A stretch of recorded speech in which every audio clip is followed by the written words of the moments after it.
Welcome back to Horn Takes. I am Sean Redfern. Joining me tonight again from the cheap seats. I think we're just going to call the show From the Cheap Seats with Sean and Michelle or something like that. She's been here, I don't know, 6, 7 straight times. So I feel like she owns a piece of it. Michelle, welcome to the show tonight. How are we doing?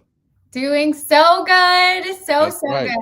So good. much better to come into this week and know what we did over the weekend. And man, we'll have a lot of positive things to talk about, I think. Yeah, even though, we probably didn't have total negativity to talk about coming out of that Florida game, but man, it's just so hard to imagine what Florida did to us, and then what we went and did against Oklahoma. And again, I think that's still a pretty good team. They're maybe not as good as I thought they were going to be, but I still think they're a really solid team, especially Mhm. defensively. So yeah, it was exciting week. Before we get started, let's shout out to our guys, Chinook Seedery, over there at ChinookSeedery.com. They have 8 great flavors. They are the best seed ever. They're big. You always get the big seeds. There's no rotten seeds. Again, I can't speak highly enough about the flavors. They are all really, really good. Get over there, use our promo code Horn Takes. You'll get 10% off your order. All right, Michelle. I owe everybody I owe everybody a big apology. I owe the Texas Longhorn players a big apology, and I owe you guys like a plate of crow. I got my plate of crow right here. I'm gonna go ahead and I'll be eating on this during the show.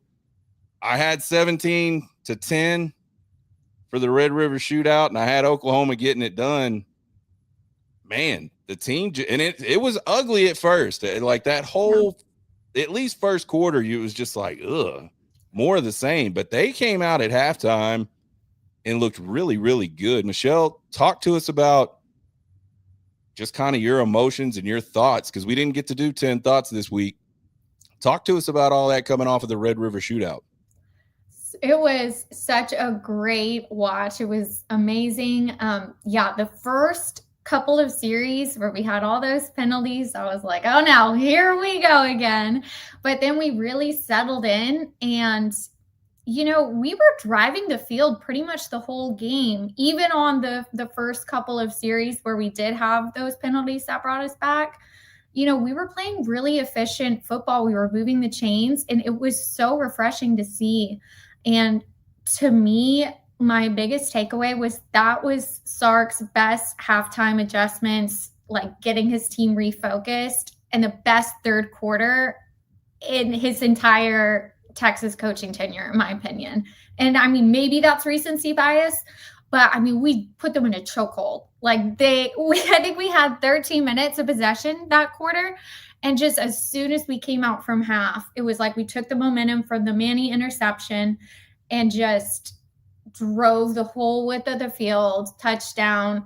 They went 3 and out. And then it's like, again, drove, started driving, got more points. And like it was a wrap after that. Like we were just clicking. And I felt like in all 3 phases of the game, we saw really great growth from everybody and also from the coaches too. Not being greedy and taking the points, trying to give your kicker at least a chance to make some long field goals. The defense, I mean, how important is Manny Muhammad to our Right. defensive success? I mean, is he the MVP of the whole team? Holy cow. He just brings a whole other dimension to how we play. And I thought Arch played amazing. He played so smart, sliding at the very end instead of, going and continuing to run. Just he was awesome. I know his stat sheet didn't exactly light it up, but I thought he played a great game. His best game to date this season, in my opinion. Yeah, everything you said has been absolutely true. That third quarter that's how you want to do it. I mean, if you were to Mhm. go into the locker room and say, this is going to be the perfect third quarter from just a momentum and sort of a, you know, physically dominant posture, like that's what you would want to see. They came Mhm. out, they were able to take the ball the length of the field, get that touchdown. And then I thought the drive for the field goal was probably the most impressive drive of the game, because they're Mhm. in the shadow of the goalpost down there. It's 3rd and long. Arch Manning makes a hell of a play rolling. We were in the stands watching it. As soon as he threw that ball, and completed that pass, I said that was a hell of a pass. And I hadn't, obviously seen any replays. I just knew in that moment the way he had to roll out and the way he delivered that pass, the way he did, it was a seed. It was a great pass. And man, he's been talking about it all week so far, rightfully so. I think that's probably the best Arch Manning throw I have seen at the University of Texas. So and then to get some points out of that was big time. Yep. I like to go back and look at the keys. And so the 3 keys I had were win in the trenches. They absolutely did that. They outrushed OU. They only gave up 1 sack. And when I said win in the trenches, I was really talking about offensively. I have no worries about this defense. The offensive line had a really rough go of it against Florida. They come in against what I think is a more talented defensive line in Oklahoma and just really handle them for most of the game. I said that Texas defense needs to be the best version of the Texas defense. 5 sacks, 3 turnovers, held OU to 48 yards on the ground. They absolutely dominated that game. And they pestered John Mateer the whole game, whether, if they weren't getting sacks, they were getting hits. They were after him where he couldn't just stand and make throws in the pocket. Really outstanding effort. And then I said, show up. And I even made a joke about getting in a fight. And I was so happy when I saw those guys like kind of mixing it up, little dust up as they start to head off the field and head up the tunnel. And that's not the first time that's happened at a Red River shootout, but it was really good to see this group of players sort of get into it like that. And I know they didn't start it. It looked like just some mouthing back and forth. I don't think there was any physical stuff going on, which is, again, fine. That shows me you care. I really like to see that ahead of this game because I talked about it last week. This is not just another game. This is a much bigger deal than just another game. So it was good to see all those things. They hit all 3 of my keys. And, man, they go in there and they get a nice win over a top 5 team. That's how you do it right there, Texas. Yeah, they hit on all 3 of my keys too. I said we need to establish a run game. Weisner, best game of the year by far. He looked fantastic.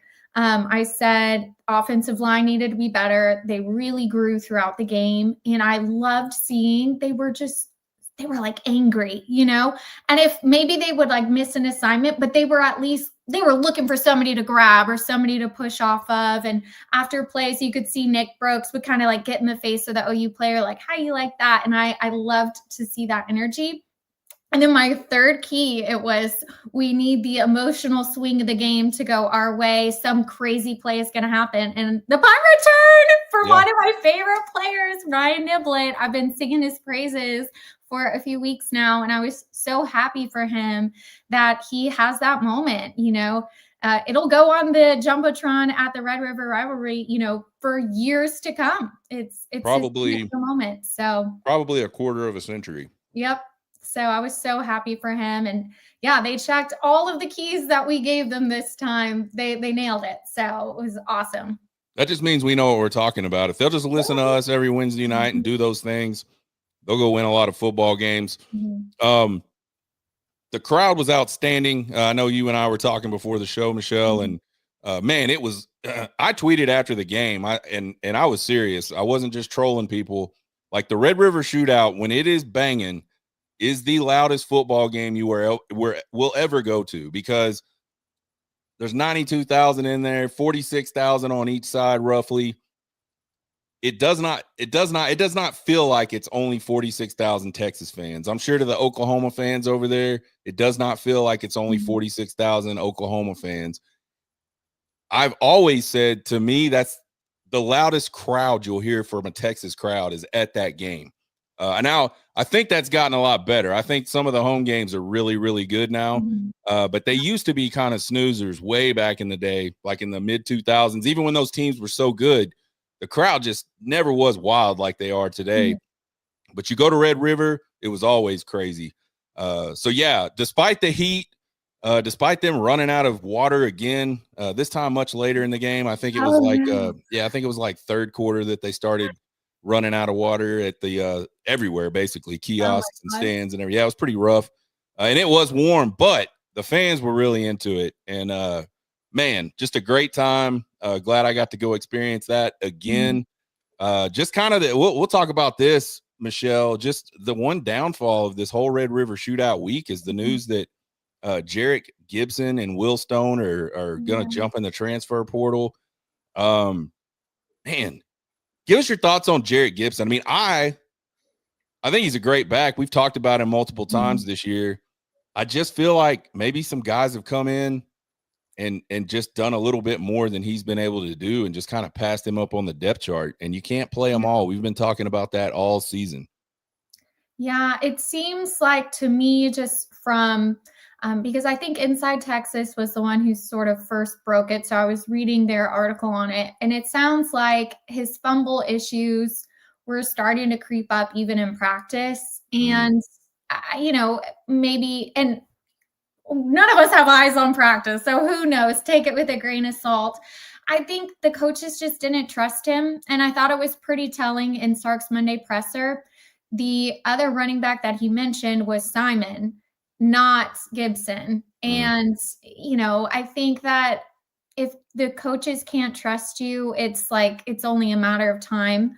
So it made sense to me. It's disappointing because definitely we talked about how we saw so much burst from him in some of those early games from the season. I wish we could have made it work. But, I mean, I understand why Sark, when these players tell him, hey, I think at the end of the season, I want to go to the transfer portal. I understand him being like, okay, then, go ahead and exit. Yeah. I get it.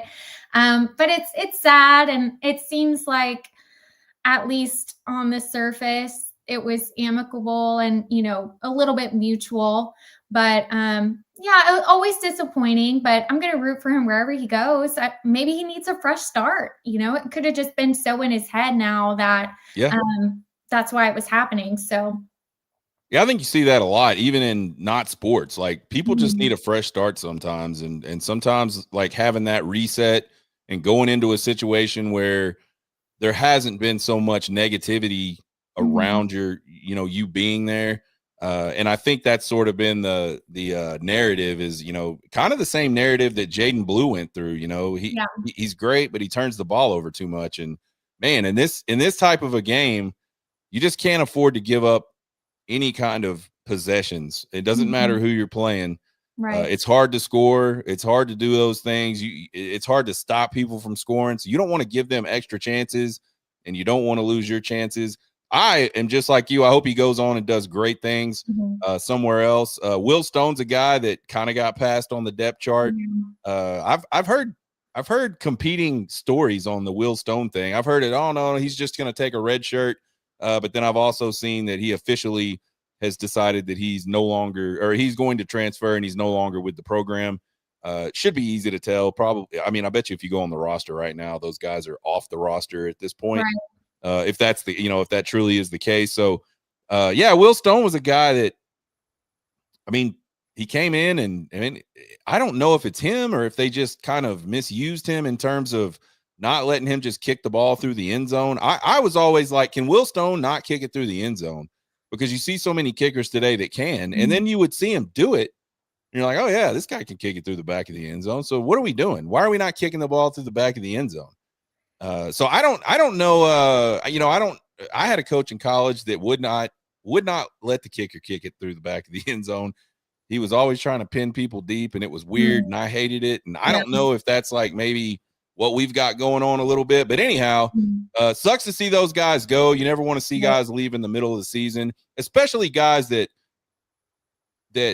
have put a lot of effort into being there. Like, I don't mind the ones that are causing trouble or the ones that are bad teammates. I don't mind those guys moving on. To me, that's just, you got to move. You got to make that type of decision. But I think these guys were legit guys that came into the program, put a lot of blood, sweat, and tears into it.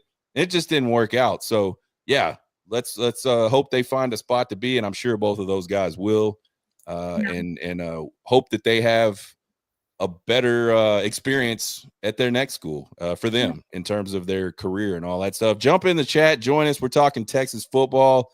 We just got done kind of wrapping up the Red River Shootout, and again, what a great game that was. What a fun game. We were high-fiving all, man, everybody was high-fiving all over the place. Just good stuff.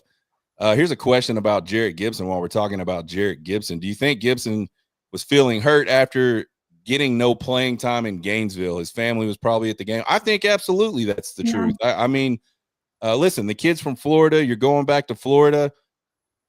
Yeah, he wanted to get carries in that game, and I'm sure it was 100% disappointing to him that he didn't. So did he get mad and throw a fit? I have no idea. I think we would have heard about that probably if that was the case. I think he just made a sort of a business decision. Like 3 games in a row and you only get 1 carry, which I think, or no, it was Ohio State, Florida in this Red River shootout. I think in those 3 games he's had a combined 1 carry. Those are easily the 3 most important games Texas has played this year. So yeah, the writing's kind of on the wall, and he's a smart kid. He sees that, and he's just like, okay, I got to start. It's not going to happen for me here. I got to start figuring out what's next. So, yeah, thanks for the question. Everybody out there, if you're watching, listening right now, jump in, drop us your comments, drop us your questions. We love to interact. Michelle, I don't know if you call it a big game. To me, it's a big game, and I think all the games the rest of the season are big games. I know Steve Sarkisian made some sort of comment in his presser about this being a championship game this weekend, and a lot of people started clowning about that, but it's 100% fact. It is. Texas has no room to lose games. Like, if Texas wants to be in a playoff, Texas has to win out. Now, I think they could go to the SEC championship game and lose and still get a playoff spot. But if they don't make it to the SEC championship game, Texas is not going to make the playoff. And the only way for them to make it to the SEC championship game, in my opinion, which this is all weird, and we know that from last year, but at least like common sense wise, they got to win the rest of their football games. So to me, this is a big game headed into a place where, Kentucky has never been a good football team, really. But I made a comment last year how they kind of reminded me of like a less flashy sort of Texas Tech type team in the SEC. Like remember those Texas Tech teams that could never do anything for themselves, but they could always beat somebody and kind of knock them off their rails a little bit, get their season derailed. Oh yeah. This is a Kentucky type of team, and that's what they do, and they love to play ugly football because that's all they can do. But if they get you sucked into one of those ugly types of football games, you can wake up 3 hours later and walk out of there with an L and wonder what the hell just happened. Yeah, they're very plucky. I mean, they take Georgia to the wire almost every year. Ole Miss always struggles against them. So I have no idea what to expect. I know that we definitely need to take them very seriously because, they're very comfortable with making the game ugly. They almost dare you to. Yeah, it's like it's how they win. I mean, you see this in all sports. There's these their baseball team. Like, I wouldn't be surprised if their baseball coach and their football coach conspire on how's the best way, share trade secrets on how to make games ugly, because that Kentucky baseball team does the same exact thing. They're scrappy. They'll stand in there and get hit. Like, we hit Kentucky batters probably 15 times last weekend in that weekend series up in Lexington. That's just what and then they run and they get dirty, and it's just like a different thing that you just don't see out of a lot of teams, especially in the SEC. But that's what they're good at, and that's how they win games. Same deal with this football team. This game, 6 p.m. kick. I believe it's going to be over on ESPN. It'll be on the ESPN family of networks, whether that's ABC, ESPN, SEC Network. Texas coming in 4-2 with that big win over Oklahoma in the Red River Shootout. Kentucky 2-3 coming off a bye. Texas is a 12.5-point favorite on ESPN's book. I mean, we talked about this a lot. We talked about this before the Florida game. On paper, this is a game that Texas should go on the road, and if they show up and they take care of business, this is a game they should win pretty easily. Michelle, give us your thoughts on the game. Tell us what we should be looking for, at least in your opinion, on Saturday. I've heard a few people comparing them they're like Kentucky is almost Florida light. You know, they've got a good running back. I think they have a couple of wide receivers who can make plays. One of them, similar to Dallas Wilson, I think had an injury, but might be coming back, might not. You know, so there's a lot of variables that are very similar to lining up how the Florida team did. Now, they don't necessarily have the same quality of depth that maybe Florida does, because we talked about, you know, Florida had a great defense. Just on paper, it maybe didn't look that way because of how their games have played out. And we also, you know, their offense had been struggling, but then they lit us up. So I think for us, it's a great opportunity to learn from the mistakes of the game plan that we used against Florida, make the correct adjustments, and then implement it in a road environment, because this team still hasn't won on the road. I mean, the Dallas game, it's a neutral site. That's great. But, you know, we haven't won a road game this year. So I'm really excited that they kind of have the opportunity to avenge themselves from the Florida loss, because this is the exact same situation that Florida game was. So, Yeah, I mean, I think you never want to lose a game. You certainly don't want to lose a game to a team that you should be able to beat. I think if Texas plays Florida 9 out of 10 more times this year, I think Texas wins almost all of those games. And that's the crazy thing about sports. You only get one shot, especially in football, to get that win. Occasionally you get a chance to play a team twice in the same season. But generally speaking, you get that one shot and that's it. And Texas just absolutely did not take advantage of it whatsoever. From, again, we've talked about it, but from to me, the coaching staff on down to the players, they were just not ready, did not have the right game plan, didn't execute what game plan they had. So, I've seen the comparisons between Kentucky and Florida. And I think this Kentucky team is a lot less talented sort of version of that, but same type of deal. So yeah, I mean, this is easily a game, despite what's on paper, that this Texas team could go in and lay an egg, and man, they could walk out of there with a loss. I look at the stats, none of the stats, none of the rankings favor Kentucky in this game whatsoever. This is a game that, again, I know I've said it probably 12 times in this stream already, but on paper, Texas better show up and go in there and beat the crap out of them, because that's exactly what they should do. Tough team or not, team that always plays people really close at home, or plays a really good team very well at home. I don't care about any of that. The one thing I do kind of worry about, Michelle, is I think this is a trap game for Texas. You look at who they just played. They just played a big-time rival.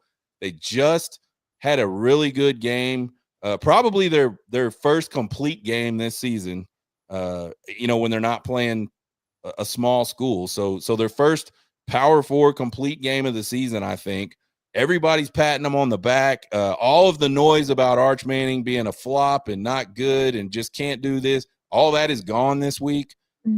Can this team sort of get past that OU win and get focused on this Kentucky team that's dangerous? And we saw Sark call him that, and that's Sark talking to his team through the media.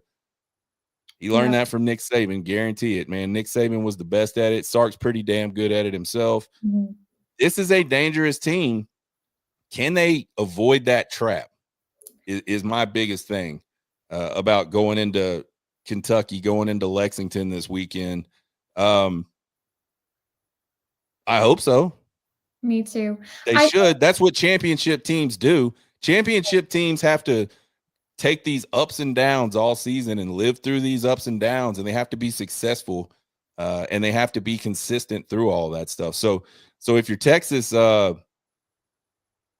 we'll get into keys in just a second. I saw a really interesting comment that I want to throw up here. This is from our guy J-Dub 1059. What are your thoughts on Michael Terry practicing at running back? Big body to potentially replace Gibson's carries. Also, they need to find another spark in that backfield beyond Trey. I love this idea. If this is happening, I have not seen this. If this is happening, I have. Yeah, I've seen it reported from. It's on Orange Bloods Inside Texas and on Texas Football. So if all three of them are saying it, it's probably happening. Hey. And apparently that he started to get some reps maybe a couple weeks ago. So again, that is probably something that's been in the back of Gibson's mind. Could have been, just another deciding factor. And I'm so excited about this because he was recruited as an athlete, I think. So this allows him an opportunity to at least get on the field and maybe make a play. I've heard great things about him. Now, how many touches is he realistically going to get in this game? I don't know. It could even be 0. But it's really exciting to hear them sort of experimenting with different things and maximizing their personnel, because there's so many freshmen who really haven't gotten to even see the field this year. So I'm excited and can't wait to see how they use him. He did so much in high school, and I don't even follow recruiting, and I know this. Like, he was in Wildcat, he was all over the field. So put a playmaker out there and just see what they can do. Give him a chance. Yeah, absolutely. He played a bunch of different places in high school, and that was always kind of the big question with him was, what's he going to play in college? Because he's kind of a big guy. He's not like your typical wide receiver body to me. Not saying he's bigger than a wide receiver could be, but he's like NFL body type wide receiver guy. And so you don't typically see those guys come out of high school and go into college at that size and continue to play those positions. Like, they're skinny little guys, and then they grow into themselves as they get older and all that stuff. So yeah, and he certainly played a lot of running back. Listen, he is no bigger. He's a big dude, but he is not bigger than a lot of really successful college running backs have been. So this whole notion that these tall, big guys can't go play running back, crazy to me. You just don't see it a lot, because usually those guys are not that athletic, or they're so athletic that you don't want to put them in the backfield. You want them running down the field, catching passes, all that good stuff. I love this. Yeah. I think this could be the type of thing that can maybe turn a season around from a running game perspective. We saw him be pretty good against Oklahoma, especially in that second half. They really started to open up some space. Trey Wisner has been in the program for a while. He sees that field like maybe some of these other running backs haven't seen yet or don't see as well. But I think with a guy like Terry, you can just line up and just go forward. And he's going to get you positive yards because he is so big. So yeah, my question is, like, did he travel to Florida? Because I honestly do not know. The SEC has a rule you can only bring 75 on the road. If he didn't travel to Florida, is that the intent for him to travel this weekend? And if it is, you got to think he's going to carry the ball. At least he's going to do something. Like, you don't bring guys like that. You don't sit like somebody, because someone's going to have to sit if he didn't travel to Florida. I guess Jarrett Gibson could be that guy. So just by default, Will Stone could be that guy. So I think this would be sweet. We've seen Arch under center before. Put him up behind Arch in a single back, and let's go forward and see what happens. Let those big dudes eat. You mentioned Nick Brooks. One of the things that I thought was so funny about watching Nick Brooks on Saturday is after every single run that went past the line of scrimmage, he was always doing the first down sign, whether it was a first down or not. Like, he's just into it. Like, I love Nick Brooks, he just likes to push dudes and throw them down. And I love that, because that's what an offensive lineman needs to want to do. But yeah, thank you for bringing that up, because I didn't realize that. So when I read through that, I was like, is he practicing it at running back? So I am tickled to death about that. I hope we see it. And that's not a slight at any of the other running backs.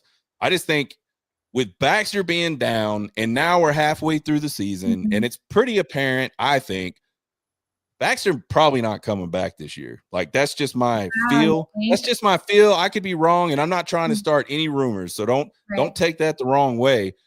I just feel like you got to let that kid rest and get over whatever it is. Whatever happened earlier in the season was obviously a little bigger of a deal than what they initially thought, because he hasn't played since. Unless I'm just completely missing something, which that's possible. Yeah. Hamstrings they're so tricky. Some people can recover in a couple of weeks, but I just remember as a runner in high school, there would be girls on the team. Some of them would be back within a month. Others, it was like 2 to 3 months. It really just depends. It's such a tricky injury to recover from. So, man, I was thinking maybe after the bye they could potentially give him a go, but you could be onto something that they might have to shut him down. Yeah, I mean, if he's ready, they're going to play him. But I think what we've seen so far is we miss that. We miss having a Cedric Baxter type that's the bigger guy. Again, I love Trey. Trey's not running through a lot of tackles. Trey is more, he's a different type of back. He's more shifty, make you miss. He is physical, especially for his size. But his size is a limitation. Like physics are physics. Well, sorry to cut you off. You need more than just one running back. You know, the SEC is a grind, so we can't be giving him over 20 carries every game. I think he had 22 carries last week. So we need a solid RB2 that we can split carries with. Absolutely. So. And shout out to you, by the way, because you just said something that reminded me of our conversation last week when you said, can Trey Wisner kind of pull off that performance he did against Texas A&M, and he absolutely did. It was kind of the workhorse, the bell cow down the stretch. Feed me the rock. So yeah, you got to love that about Trey Wisner, but it would be outstanding to have another guy that brought a similar, if maybe not just a different form of energy, but just just that type of, you know, we can count on this guy. He's going to pick us up 4 or 5 yards when we need him to, type of deal. So yeah, man, I'm super excited about that. Thanks for everybody for jumping in the chat. Those of you that have commented so far, we appreciate it. If you haven't and you're here, drop us a question, drop us a comment. We sure would appreciate it. All right, let's talk keys for this Kentucky game. We could preview this Kentucky team. I don't think it matters. Like what happens in this game will 100% be based off of what the Texas Longhorns do. How they prepare this week, how they show up, how they execute on Saturday. If they don't get in their own way and they execute well, they're going to walk out of Lexington with a win. Now, don't quote me as saying they're going to walk out of Lexington with a win, because that was a lot of ifs. Yeah. Especially from this team so far. We've seen this team be Jekyll and Hyde this year. So talk to us, Michelle, about your keys for this Kentucky matchup on Saturday. All right. So I've got 3 keys again. My number 1 is similar to what we were just talking about. Mental fortitude is huge. They need to come out with the same tenacity and be firing on all cylinders. They need to treat this game literally like a championship game, like Sark said, because it is. Every single game from here on out is a championship game for us. Our season is hanging by a thread. So I really want to see them come out clicking with energy. Remember, they were so lethargic against Florida, but I loved seeing some of these young contributors were really like wearing their heart on their sleeve last week. So I hope we bring that energy again. I do think that they're going to feed off of the nighttime environment. You know, Florida was early, so you're kind of sleepy, but it's night. You got that Kentucky bluegrass. It's going to be gorgeous. So I have a good feeling that they will come mentally prepared, but honestly, like that is, to me, is the biggest key. My second key is just about the running backs. We need a secondary running back to emerge. And we kind of got to talk about Michael Terry. I'm so happy he's at least getting a shot. But I also was reading up with the news of Gibson that Niblett is officially in the running back room, because he was kind of doing a little bit of, you know, he's obviously our special teams ace, but he was also doing a little bit of wide receiver, a little bit of running back. Now he's officially in the running back room. So I think that's great. Let's get him some touches. He's so quick. I think there's a Twitter account that tweets out, you know, the fastest guys of the week. I think he was number 8 last week. So having another speed guy like Jadon Blue from last year will be great. And I'm just excited to see who emerges. Sark has been talking a lot about Simon, Christian Clark. Maybe now that he's a few more weeks into getting back into the football shape, you know, maybe he's going to emerge. So yeah, just seeing who that second dude is going to be behind Wisner. And then number 3 is continue with the efficient football that the offense was executing last week. Loved all the long sustained drives. You know, Arch really protected the football. There was one play where he got sacked, and it 9 times out of 10, that's a strip sack, potentially even taken the other way. And the ball didn't move. He's so big and strong. Love that about him. And that to me was like a huge play, even though it's obviously never going to show up, in a box score or anything. But yeah, just continue to play the efficient football, build off of last week and start stringing things together. So, really no flashy keys for me. I think this week is just, like we've been saying, all about executing. Yeah, it's kind of funny, Michelle. I feel like you copied every single one of my answers. Oh no! Yeah, I feel like you saw my paper. I wasn't covering my paper good enough. No. So my number one key is don't get trapped. Like, again, I said it earlier. This is a trap game to me. This is 100% one of those situations where everybody was down on you headed into last Saturday. You go and prove everybody wrong. Your quarterback, again, you mentioned it. The stats weren't huge, but he did everything he needed to do for Texas to win this game. Yeah. He protected the football. He led the team. He made smart plays. He used his legs just enough to get out and get some balls off and pick up some yards when he needed to. We saw the running game finally do something in a game, and it was beautiful to watch. Them just open up holes and Wisner get through those holes, which is something, honestly, we just haven't seen a whole lot of this season, regardless of who we've played. So you got all those things like kind of emotionally and mentally going on, and then you're going to play Kentucky. And I don't mean that negative against Kentucky. It's not the same thing. This, anybody could be a trap game this week for Texas outside of maybe 10 or 15 teams. It's not the same. So I see this one as one where the Longhorns really have to show up and maybe even be more diligent in their prep and more focused as the week grinds on. I had a college coach who used to always talk about it's not how Monday goes in practice. It's how you build towards Thursday and Friday that really determines how Saturday is going to be. So you can come in and be, drop a stinker on Monday at practice, as long as you get back on track and build up and get there by the time you need to. And also you can get high too quick during a week. Right. You can be too focused and too high and all that too early. And then by the time the game happens, you're over it. You're like, man, I don't even care about this. I'm sick of hearing about these guys. So it's a balance. And I think, you'll find that the coaches that do this at the highest levels figure out the ways to get their teams to those spots they need to be. So don't get trapped, Texas. Second key for me, establish the running game early. To me, everybody wants to say Arch just played better. No, they were able to run the football, and the defense didn't know what was happening every single play. And the defense couldn't just tee off on Arch Manning because we're dropping back every other play or every play. So being able to run the football and establishing that early will give them that balance and help Sark and help Arch be able to make plays in the passing game when it's time for the passing game. Also, this Kentucky team, we talked about it earlier in the show, they want to play an ugly game.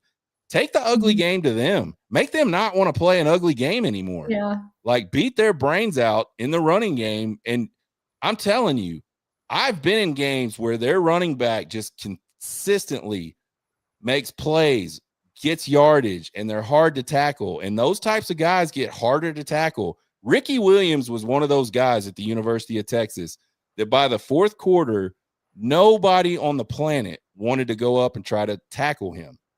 You get tired of that shit. Let's wear their ass out. Let's make them tired of that. And let's start it early with the running game so that by the third quarter, by the fourth quarter, they don't want anymore. They're done with the ugly game. Like they just want to go home.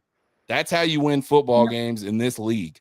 And then the third, you called it being efficient or something like that. Yeah. I'm saying just be clean. Yeah. Limit the penalties. They did a good job of that in the second half. Keep that down. Keep the execution clean. Don't do things to hurt yourself. We saw, what was third? I saw a crazy stat. Third down in the first half for Texas in the Red River Shootout was over 12 yards per third down. Some just like nut stat. And then in the second half, it was like 6. Yeah, you can manage 6. I think it was a little inflated because of those penalties. We had like a 3rd and 29, Well, that's but what I'm still, saying. it was real though. Like, Yeah, that's what I'm saying. They had a bunch of penalties that just Yeah. murder and devastate your ability Right. to move the chains on 3rd down. So again, if Texas can continue down that path of being clean in these games, that's really all they need to do. And what do we got? We got 6 games left in the Yeah. regular season. In all but 2 of those games, that's really all they need to do. Be Mhm. clean, don't and show up. Yeah. And get the running game going. Do those things, and you'll win 4 of those 6 games without doing anything else. Now, a couple of those other games, there's going to be some other things that this Texas team will need to do to get better. But Mhm. yeah, those are my keys headed into this Kentucky game. Let's talk predictions, Michelle. Tell us how you think this game might go, and give us your score prediction. Okay, so starting the episode, my score prediction was 27-10. I think I'm leaning more 24-10 now. I think that we're going to handle business, but I'm not sure that, I don't know, for whatever reason, just saying we're going to go score on 5 different drives seems like a lot. So I'm going to go with 24-10. And I think our defense is going to show up. I think our offense will too. I think we're going to play a clean game. I'm manifesting that. So I'm speaking it out loud so it happens. Yeah, so 24-10. I don't think we're going to light it up or anything, but I think we're going to play a clean game. Yeah, so I kind of think they're going to follow my keys again, because I said them out loud, and now that they know I'm right, they're going to keep doing them. So we talked about Kentucky wanting to suck you into this ugly game. I think Texas will rise above that and not get caught up in that ugly game. And I think they're going to run them out of it. Honestly, I think Texas will stick to the running game early, sort of run this Kentucky Wildcat defense out of wanting to be a part of that ugliness. And then we all know this Texas defense, especially if there's a lead involved, really tough to play against. If we can keep them off plan and get them in these longer situations in 2nd and 3rd down, this is where this defense just is really, I don't want to use the word impossible, because nothing's impossible when it comes to that, but they're like almost as impossible as it gets to pick up yards on when they have the advantage. When they know what you got to do, they're really tough. So I feel like that's what type of game we'll see. I still don't see a very big score. I loved what we saw out of Arch. I loved what we saw out of the running game. But here's what I don't think that, like, in a week, this offense just completely turned the corner. I don't think I don't think like the, oh shit, what the hell was that, is behind us yet. I think they can get there. I think they're on the right path to get there. But I just don't feel like we're completely void of seeing some of those things that made us go like, what are we doing earlier in the season? Right. So I think we'll see some of that on Saturday. I don't think they'll get trapped, but I don't think we'll see the same intensity out of this team that we saw on Saturday. And I think that's kind of normal. I think if we do, I'll be ecstatic about that, because I think that means they really do believe what they're saying when they say everything's a championship game from now on. So if we see that, I'll be happy as, I won't even say the saying, it's really terrible, but I'll be happy. And I think that bodes well. But I think there's just a natural human nature to kind of For sure. come down off of what you just did from an emotional perspective over Saturday. But I got Texas winning this one 27-13. I think 2 field goals, maybe in the first half at some point they'll get a couple field goals, and I think Kentucky maybe scores a late touchdown, but it won't matter. I see this one being like 27-6 by the end of the, maybe the beginning of the 4th quarter, and then Texas trying to go into more of a, hey, let's just run it out. Kentucky maybe gets a big play against some backups or something like that, but I don't really ever see them being in the game, so to speak. So yeah, that's my thoughts on the prediction. Any last thoughts from our people watching? Any last thoughts from you, Michelle, as we head up to Lexington? Yeah, I think part of what gives me hope that maybe we don't match the exact same energy that we had for Texas OU, because I mean, that game is just so different.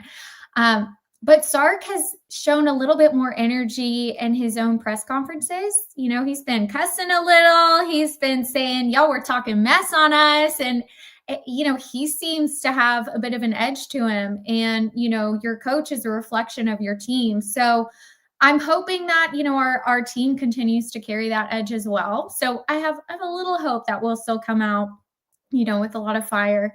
But overall, I think we have pretty similar, you know, result of what we're expecting. You know, neither of us think we're going to go out and score 40 points, but I think it's going to be a great game.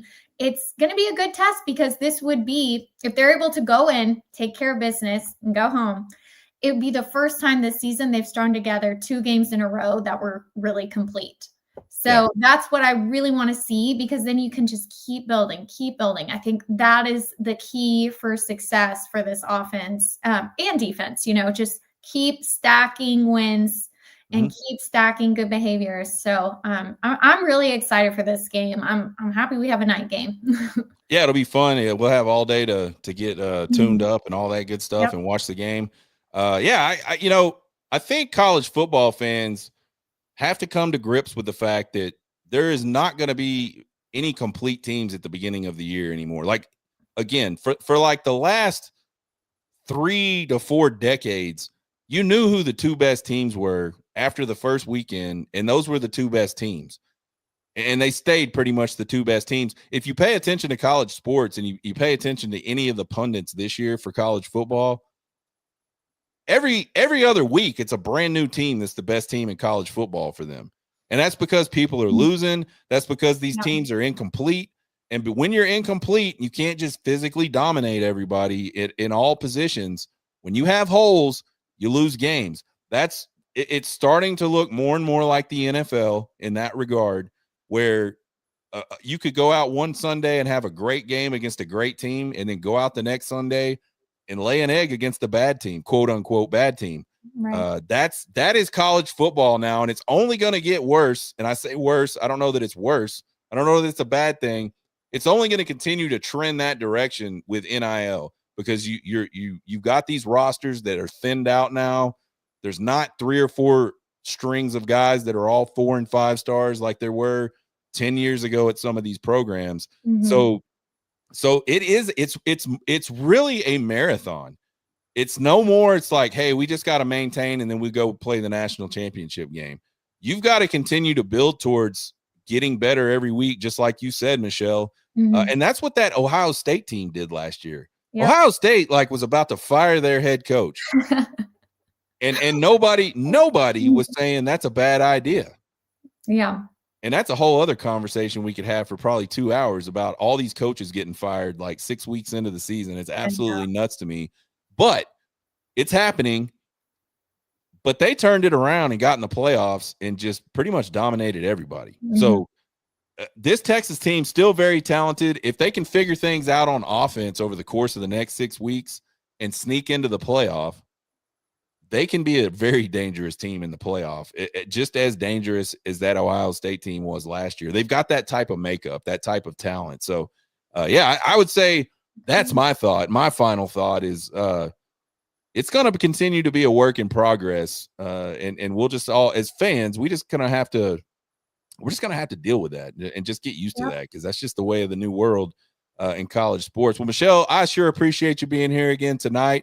Folks that have jumped in and left comments, everybody out there that's listening to us tonight, we sure appreciate it. Check out Michelle over at Twitter at Michelle Lynn with 3 N's 94. You can check us out at Horn Takes or at Sean_Redfern on Twitter. I don't tweet under my personal account that much, but every once in a while I'll retweet something I put under the Horn Takes account. But but anyway, check us out. Upcoming shows, we will we'll definitely. Will you be here on Sunday morning? Or are we coming back for 10 Thoughts? What's your plans?